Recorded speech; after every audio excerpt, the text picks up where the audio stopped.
നമസ്കാരം. സെൻകുമാർ പഴയ പിടിയിലില്ല കേട്ടോ.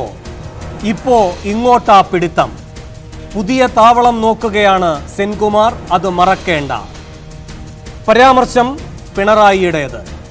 പരാമർശം നടത്തിയത് നിയമസഭയിൽ. പരാമർശിച്ച സന്ദർഭം ക്രമസമാധാനം തകർന്നെന്ന അടിയന്തര പ്രമേയ നോട്ടീസ്. പിണറായി ഉദ്ദേശിച്ചത് സെൻകുമാർ UDF വിട്ടെന്ന്. പിണറായി ദുരുദ്ദേശിച്ചത് സെൻകുമാർ BJPയിലേക്ക് ചേക്കേറിയെന്ന്. ഇങ്ങനെയാണോ പിണറായി പോലീസ് സേനയുടെ തലപ്പത്തിരുന്ന ആളെ തള്ളിപ്പറയേണ്ടത്? ഇങ്ങനെയാണോ പിണറായി പോലീസ് മന്ത്രി എന്ന പദവിയിലിരുന്ന് പ്രതികരിക്കേണ്ടത്? അങ്ങേക്ക് തീരുമാനിക്കാം. പോലീസ് മേധാവിയായിരുന്നയാൾ തരം പോലെ താവളം മാറിയെന്ന് പോലീസ് മന്ത്രി തന്നെ പറയുന്നതും പിടിപ്പുകേടല്ലേ? കാക്കിയിട്ടവർ കൂടാരം മാറുന്നെന്ന് കൂക്കി വിളിക്കാനാണോ വകുപ്പ് മന്ത്രി? അതും അങ്ങേക്ക് തന്നെ തീരുമാനിക്കാം. പിണറായി പറഞ്ഞതാണ് പരമാർത്ഥമെങ്കിൽ പോലീസ് സേനയെപ്പറ്റി പൊതുജനം ചിലത് പഠിക്കണം. നിയമപാലനം നിഷ്പക്ഷമായി നടത്താനല്ല നായക പദവി നൽകപ്പെടുന്നതെന്ന്. നടുവ് വളച്ചു നിൽക്കുന്നവരാണ് നേട്ടമെല്ലാം നേടിയെടുക്കുന്നതെന്ന്. പോലീസ് തലപ്പത്തെത്തുന്നത് പാർട്ടിക്കാരുടെ പ്രിയങ്കരർ മാത്രമെന്ന്.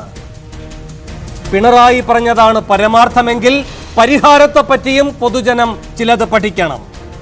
കോൺഗ്രസ് കാത്തുരക്ഷിച്ചവരെ CPM സംഹരിക്കുമെന്ന്. താമരയുടെ തണൽ തേടിയാൽ തെക്ക് വടക്ക് തട്ടുമെന്ന്. CPMനെ സുഖിപ്പിച്ചു നിന്നാൽ സർവീസ് കാലം സുഖകരമെന്ന്. പാതി വഴിയിൽ പറഞ്ഞു നിർത്തിയെങ്കിലും പിണറായി പറഞ്ഞതിന്റെ പൊരുൾ പാർട്ടികൾ പങ്കിട്ടെടുക്കും പോലീസ് സേനയെ എന്ന് തന്നെ. കാക്കിയുടെ കൂറിനെപ്പറ്റി വകുപ്പ് മന്ത്രി തന്നെ വിചിത്രവാദം നടത്തുമ്പോൾ 6 ചോദ്യങ്ങളാണ് സൂപ്പർ പ്രൈം ടൈം ചോദിക്കുന്നത്. 1. സെൻകുമാർ സുരക്ഷിത താവളം തേടിയെന്ന് പിണറായി പറഞ്ഞത് എന്തിന്റെ പേരിൽ? 2. കണ്ണൂർ CPMന്റെ കണ്ണിലെ കരടായതോ സെൻകുമാറിന്റെ സ്ഥാനം തകർത്തത്? 3. കോൺഗ്രസിന്റെ കയ്യിലെ കളിപ്പാവയായിരുന്നോ കഴിഞ്ഞ കാലത്ത് TP സെൻകുമാർ? 4. സെൻകുമാറിനെ നിലം തൊടിയിക്കാഞ്ഞത് നളിനി നെറ്റോയുടെ നിക്ഷിപ്ത താല്പര്യമോ? 5. പ്രതിപക്ഷത്തെക്കാൾ പ്രത്യക്ഷ രാഷ്ട്രീയം മുൻ പോലീസ് മേധാവിക്കെന്ന് മുഖ്യമന്ത്രി പറയുന്നത് ശരിയോ? 6. സൃഷ്ടിച്ചും സംരക്ഷിച്ചും സംഹരിച്ചും നിലനിർത്തണോ പോലീസ് എന്ന പൊതു സംവിധാനത്തെ? ഈ ചോദ്യങ്ങൾക്കുള്ള ഉത്തരം തേടുകയാണ് സൂപ്പർ പ്രൈം ടൈം. ആദ്യം ഈ ചൊവ്വാഴ്ചയിലെ പ്രധാന വാർത്തകൾ. പൾസർ സുനിയുടെ സിം കാർഡും നടിയുടെ ദൃശ്യങ്ങൾ പകർത്തിയെന്ന് സംശയിക്കുന്ന മെമ്മറി കാർഡും പോലീസ് കണ്ടെടുത്തു. തെളിവുകൾ കിട്ടിയത് സുനിയുടെ സുഹൃത്ത് മനുവിന്റെ അമ്പലപ്പുഴയിലെ വീട്ടിൽ നിന്ന്. മൊബൈൽ ഫോണിനായി കൊച്ചി കായലിൽ നാവികസേനയുടെ സഹായത്തോടെ തിരച്ചിൽ.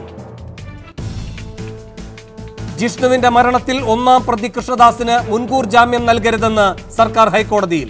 ജിഷ്ണുവിന് മർദ്ദനമേറ്റ ദിവസത്തെ CCTV ദൃശ്യങ്ങൾ കാണാനില്ലെന്നും കോടതിയെ അറിയിച്ചു. കൃഷ്ണദാസിന്റെ മുൻകൂർ ജാമ്യാപേക്ഷയിൽ വിധി മറ്റന്നാൾ. പോലീസ് മേധാവി സ്ഥാനത്ത് നിന്നും മാറ്റിയത് CPMന്റെ പ്രതികാരമെന്ന TP സെൻകുമാറിന്റെ വിമർശനത്തിന് മുഖ്യമന്ത്രിയുടെ മറുപടി.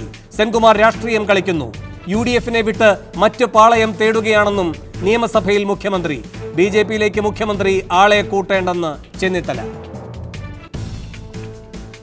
അതിരപ്പള്ളി വൈദ്യുത പദ്ധതിയുമായി സർക്കാർ മുന്നോട്ട്. ഭൂമി ഏറ്റെടുക്കൽ തുടങ്ങിയെന്ന് മന്ത്രി MM മണി നിയമസഭയിൽ. എതിർത്ത് CPI. LDF പ്രകടന പത്രികയിൽ പദ്ധതിയില്ലെന്ന് കാനം. നടപ്പാക്കാൻ അനുവദിക്കില്ലെന്ന് പ്രതിപക്ഷം. ബംഗാളിൽ നിന്നും അരി കൊണ്ടുവന്ന് വില നിയന്ത്രിക്കുമെന്ന് സർക്കാർ. അരിവില സർവകാല റെക്കോർഡിൽ. ജയ അരിക്ക് 50 രൂപ. കണ്ണൂർ കൊട്ടിയൂരിൽ 16-കാരിയെ പീഡിപ്പിച്ച് ഗർഭിണിയാക്കിയ വികാരി റോബിൻ വടക്കഞ്ചേരി റിമാൻഡിൽ. 14 ദിവസം റിമാൻഡ് ചെയ്തത് കണ്ണൂർ മജിസ്ട്രേറ്റ് കോടതി. പ്രസവ വിവരം മറച്ചുവെച്ച ആശുപത്രിക്കെതിരെയും കേസ്. ABVPക്കെതിരായ ഓൺലൈൻ പ്രചാരണത്തിൽ നിന്നും ഗുർമഹർ കൗർ പിന്മാറി. ഉന്നയിച്ച വിഷയങ്ങളിൽ ഉറച്ചു നിൽക്കുന്നുവെന്ന് കാർഗിൽ രക്തസാക്ഷിയുടെ മകൾ.